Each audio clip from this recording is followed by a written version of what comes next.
امین الله توحیدی دا سوال کړی دی چې په کوم کور کې شرعي پرده نه وي، یو امام دی هغه په خپل کور کې شرعي پرده اهتمام نه کوي، آیا دی امام پسې لمونځ کول جایز دي که نه؟ نو د دې جواب دا دی، اول خدا خبره په ذهن کې وساتئ لکه څرنګه چې لمونځ فرض دی، زکات ورکول فرض دي، حج فرض دی، دارنګې شرعي پرده هم فرض ده.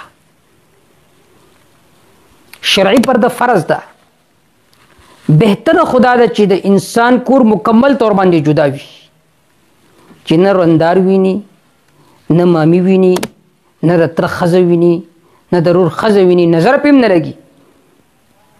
دا صحیح شرعي پرده دا ده. لیکن چونکې زمونږ په علاقو کې مشترک فیملی وي، زمونږ د پښتنو په اکثر علاقو کې مشترک فیملی وي، او ورکته اول دا اقدام وکړي چې زه نن جدا کېږم، نو دا ممکن نه وي. یو خدا دی چې غریبوالی دی، دا کېدی نشي.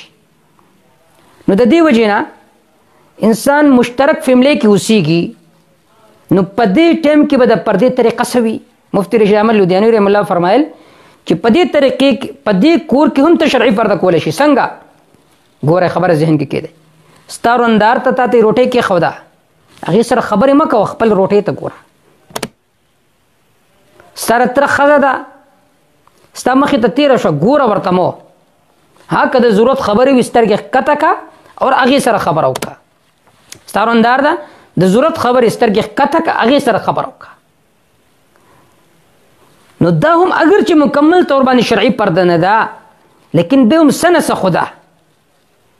لہذا د دې په بنا باندې که چېرته یو امام صاحب هغه په کور کې دا قسم شرعي پرده کوي چې خپل مامي سره فضول ګپ شپ نه لګوي، خپل د تره ښځې سره فضول ګپ شپ نه لګوي، خپل روندارانو سره ګپ شپ نه لګوي، بلکې دا ده چې یو نظر ولګي هغه جدا خبره، لیکن مشترک فیملی کې اوسېږي او د خلکو تاثر دا دی چې دی شرعي پرده نه کوي.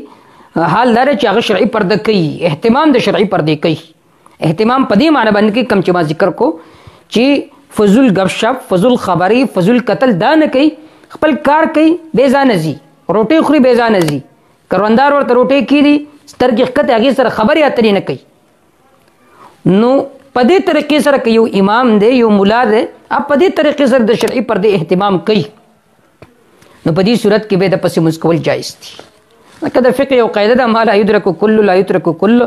یو شی انسان پوره نشي حاصلولی، اوس وایي چې زه پوره نشم حاصلولی، لہذا دا لږ هم نه حاصلوم، دا حماقت دی، پوره نشي حاصلولی، لږ خو حاصل که که نه.